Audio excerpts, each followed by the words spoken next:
Welcome into Phil's Tax Hacks and Other Retirement Facts with CPA and personal financial specialist Phil Putney. Now let's get rolling with today's show. Hey everybody, welcome into Phil's Tax Hacks and Other Retirement Facts with Phil Putney and myself. And this week on the program, we're going to talk about the retirement marathon. You may have heard that saying, retirement is a marathon, not a sprint. So we're going to kind of do that analogy a little bit for all you runners out there. That's right. It's that time of year. Yeah, I guess you could use really any kind of, maybe biking or triathlon or anything. A lot of the sports analogies, yeah. Yeah, but some of them, yeah. We'll go with a marathon. Well, Phil, you're kind of tall, and were you ever a runner? Did you ever? Nope. You kind of have the runner's build. I hate it. Really? Yeah, me too. Yeah. I wasn't good at it. I can remember I played soccer in high school. Yeah. That was the one part of soccer training in the beginning in the fall that I just absolutely hated. Yeah. The first 2-3 weeks was nothing but just running and it's like, this is stupid. Yep. We're not running all over the place. It's not a marathon. That's funny. You played soccer. That's funny. Yeah. Yeah. I played football all through high school or junior high and middle school, high school. And I usually played safety because I was skinny and fairly quick, but I couldn't stand running, so I was really good at short distances. I could really cover a lot of ground, which I don't know where that went, but it's funny how things happen. Yeah, I was pretty quick, but man, I hated running. So I would do everything I could to get out of running. Yeah. But which sounds kind of, I guess now that we were talking about this, maybe we should have thought about this a little better because we're probably not the best proponents for talking about that's true. That's a marathon. But I think we can all kind of appreciate the analogy. Yeah, it does correlate pretty well to retirement though. So. Yeah, it really does. Well, let's just jump in then since we've kind of maybe sank that boat already. So similarities in this, Phil, we'll just start right off the bat with planning and prep. Whether you're any kind of athletic thing you want to do. So if you're not even into running or whatever the case might be, typically there's planning and prep involved, right? Right. I think about it now that we're older. Okay, a lot of people for weight loss, they say, well, I'm going to start walking, and then maybe that leads to jogging, even, right? So we can even look at it from that standpoint. You probably don't just walk out the door and immediately run 3 miles. Right. Or try to jog 3 miles. You're gonna do some damage. And it's funny that because I actually had a friend who did that a couple of years ago, really decided he needed to lose weight and just got tired of himself and started like jogging, long distances. But he wound up fracturing his foot because he didn't really plan it out, think it out, and realize that that hitting that pavement while he still had the extra weight could have caused a problem. He probably needed to start a little more gradually. And so planning and prep, same thing in what you do with the financial side. You don't just, hopefully, you didn't just wake up and go, well, I'm going to retire tomorrow. Right. When I think of it more like somebody, maybe this is your first foray into doing a marathon. You're a runner, you like it. You thought, I've always wanted to do a marathon. Sure. Planning for it. You're probably going to, if you're thinking it through, going to go talk to a couple of people that have run these marathons and say, okay, how do you prepare? What's your plan? Right.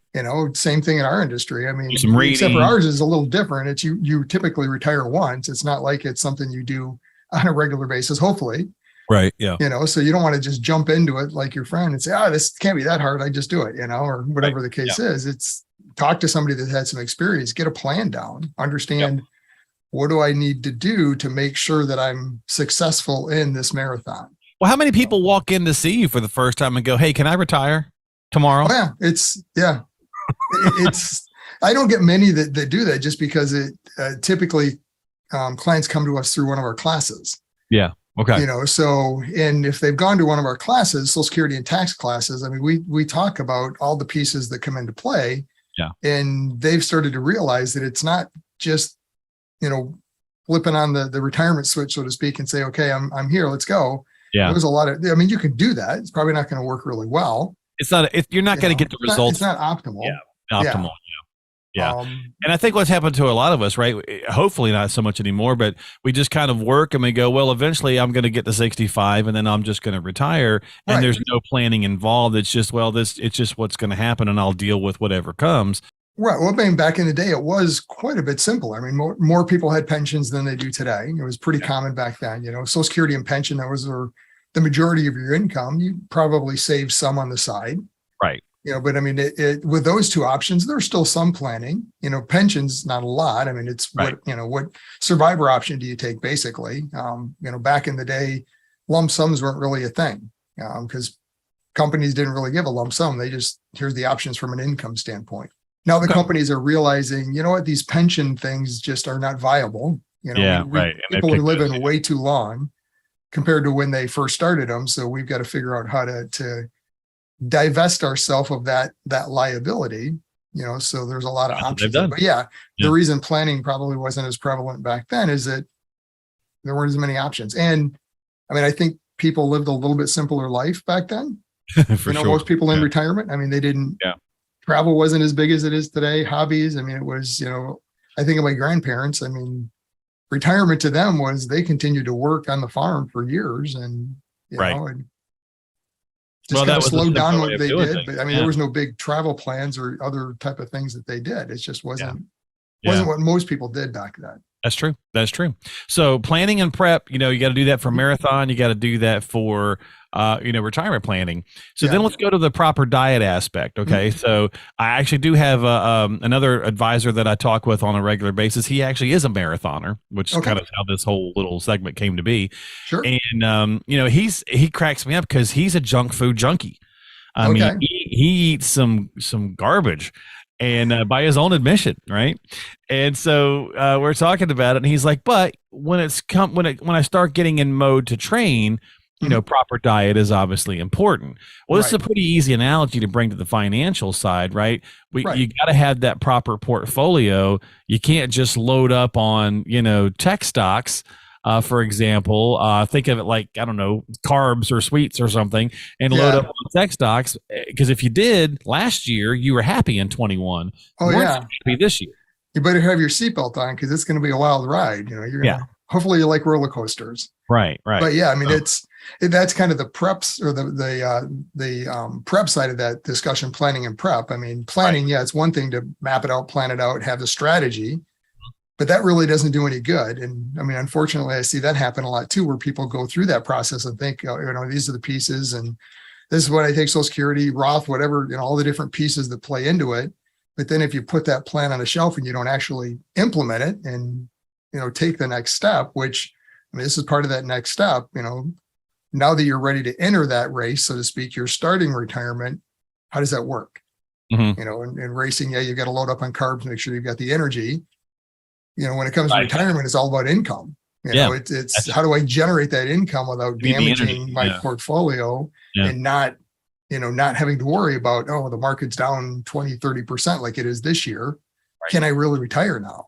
Because you want to retire any economy. I mean, because they're going to happen. It's going to happen. So unless you want to build your retirement date around what's going on in the world and the economy, most people don't. It's age-based most of the time. You reach a certain age, you're just done, you're ready to retire, or a lot of companies kind of push you out, so to speak, or encourage you to leave at certain ages, so I mean, at some point you get pushed to more age-based than economy-based. And hopefully we're not, we're kind of again, unfortunately, a perfect storm of whatever with this 22, right? With the down market, a down bond market, record inflation, and the 8-9% conversation really is. I mean, anybody who goes to the store knows that's just right out the window. That's it's really like 20 to 30, depending on a lot of things. What part? Yeah, exactly. What piece of CPI, so to speak, you want to look at or that they've removed? Yeah, the reality is it's just way, way, way higher. And so, this is not an easy economy to try to, if you were retiring in 22, this is probably not what you wanted to see. And maybe many people are making adjustments to that along the way. Matter of fact, you and I were just talking before we started this podcast. And a matter of fact, we're doing this on voting day. So the time we're taping this podcast, it's voting day. So we'll be dropping it in a couple of days, but hopefully you went out and voted. But anyway, you were talking about you're really busy right now doing a lot of Roth conversions as the year's winding down, right? So, people are thinking about all the different pieces as the year goes along, and this year's been challenging. Without a doubt. It has. I mean, especially if you don't have a plan. For our clients, we've talked about this many times, but our bucket strategy, and we talk about times like this going in. I mean, it's going to happen. The reality is, hopefully not this bad, but 20 to 30 years. Yeah. I mean, every bear market looks a little different. Yeah. Oh, I mean, all the pieces, but yeah. Oh yeah. Oh yeah. Exactly. All those coming together. But yeah, we're going to have these ups and downs in markets and economies and inflation, and you have to have it in the plan. Hopefully you've set up a strategy that's resilient and can ebb and flow with this, and you're not having to all of a sudden dramatically change your lifestyle because, the plan didn't account for that. So, well, let's talk about the final piece here, Phil, and that's don't start too fast. If you're going to be running a race, my buddy was telling me, you got to pace yourself. Many times, first timers, newbies to the marathoning world, or to people who want to do a race, they kind of do the sprint initially on, right? Yeah. Even though they've been training or they know that they got to pace themselves, excitement kicks in, adrenaline, whatever. You start too fast, you burn out, right? Yep. And so you think about retirement, same kind of thing. And that's where like sequence of returns comes into play and so on and so forth, right? Where early days of retirement, early years, you want to make sure that you're pacing yourself. And if you planned, you should be able to do that. Yeah. And that's one of the challenges to retirement is always for clients to, worry about, I'm locking myself into a plan. And it's not, Right. don't, you're never going to lock, or you shouldn't be locking yourself into a plan. Kind of a living thing. It's going to ebb But you and have to flow. have a plan and a direction at least, and then start walking down that path. And especially those first couple of years of retirements, they're challenging. I mean, you've never done this before. You're estimating what you think your budget's going to look like, lifestyle shifts, current spending, but you've got more time now, and maybe there's hobbies or that honey-do list that's been out there for years that you're finally getting to. So there's all these different things that are going to potentially come up, cause your expenses to go up. So build a little bit of a cushion in there. But yeah, to your point, the excitement of wanting to just like do a lot of stuff early on too, which again, if you plan for it, that's fine. You've got the money. But if you get overzealous and you start throwing things out there that you really hadn't discussed, you and I joke all the time, because you love camping. It's like, okay, we planned for a camper of, a 24-footer, but the 42-footers really, got my eye. Yeah.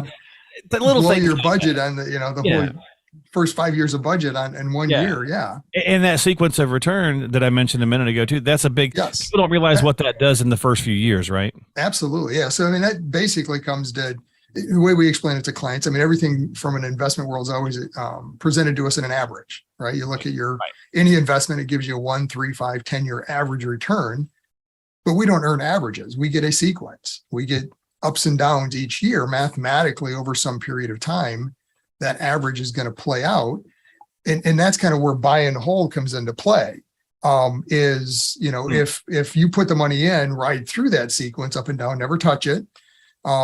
It plays out to pretty close to what that average is. But where things get flipped on their head, so to speak, is if you're spending, because now if you're spending, especially when losses happen early on, you start to compound the effect of that loss. Yeah. So I mean, if you need 3,000-4,000 a month, let's say, out of your portfolio, and that works in a good market, but all of a sudden you're down 20 or 30%. Well, if you need 3,000 a month, let's say, now you're selling more shares that are worth 70% of what they were. So you have to sell even more shares to get to 3,000, unless you're willing to take a 30% cut in your income. And most clients can't or aren't willing to do that. Or willing to, yeah. And that's where the fear of a down market gets the better of us when we go into retirement, because even though it typically is going to be later monies, the market money still should be later monies. There's still that panic of it being down, maybe having to take some from it, taking additional money off, and it just kind of compounds the whole deal. And that's where the panic sets in. That's when we make bad decisions. And it kind of circles back to the fact that we either didn't have a plan or didn't feel comfortable or strong enough in the plan to follow it and adhere to it. Right. And that's where, you have to have a strategy for spending. We talked about it before with the bucket strategy we've got the soon and later buckets, or the primary two buckets. Now is money in the bank, but soon and later. Soon is the first 10 years of spending, so you should have that bucket. The way we approach it, that's much more conservative. Our goal there is low volatility. We don't want to have a lot of ups and downs, lower risk. Later bucket, we can ride through some ups and downs in a market. So in our client scenarios, they know we're going to have volatility, but that doesn't really affect the soon bucket as much, maybe a little bit. Right. Yeah. Later bucket, absolutely. You're going to have more volatility there, but that's okay. We have time and we need some of that for growth. Right. Hopefully with the potential for it. longer term growth, you're going to have volatility. But yeah, spending is really one of the biggest risks I see as clients get into retirement, is that overspending. Yeah. Especially early on. Yeah, but be careful. I kind of liken it to, if you think of, we're flying from here to Michigan to California, right? We're flying cross country. And on that flight, if the pilot is off, I mean, just a fraction in the beginning, a couple of degrees, he's not going to end up in California. He's probably going to be in Mexico or Canada. Right. It's that doesn't just take much. A slight, misdirection in the first 2 or 3 years, unless it's corrected quickly, can change your whole outcome in retirement. Yeah, exactly. So just be careful. And that's where, if you've got an advisor you're working with, hopefully they're helping you on that. I always tell my clients, look, I'm not to be here between you and your money. It's your money, but I am a sounding board. That's right. So I mean, if something comes up and I have some concerns, I'll let you know, but I'm not going to say, no, you can't have it, because I can't. It's not my money. The money police. Yeah, we did that a long time. It's like we start saying, I'm not the money police, but I'm just going to say, hey, I would probably caution against that. Yeah. Or absolutely, this is a great idea. Go for it. Either way. Yeah. Yeah. And I mean, so I've got a client I just spoke with this past week that they really want these electric bikes, and they've been thinking about it and planning. And, as they've done more and more, the type of bike they want has gone up. Right. So, I mean, it's like $5,000 per bike. Wow. So they called, thankfully, and said, hey, we're thinking of this. Do you think now is a good time? And I said, well, probably not right now. I said, because they've got some big expenses coming up in addition to that towards the end of the year. Yeah. And where economies and things are at. I said, let's just hold off. I mean, you can do what you want, but I would say, let's just wait. Let's ride through some of this, get through the other expenses you have at the end of the year. Let's regroup, first quarter of next year, see if we have a little better direction on what's going on in the market and the economy. And, after these other expenses are done, and we can look at it again. But I mean, that's perfect. They didn't have to take the advice though.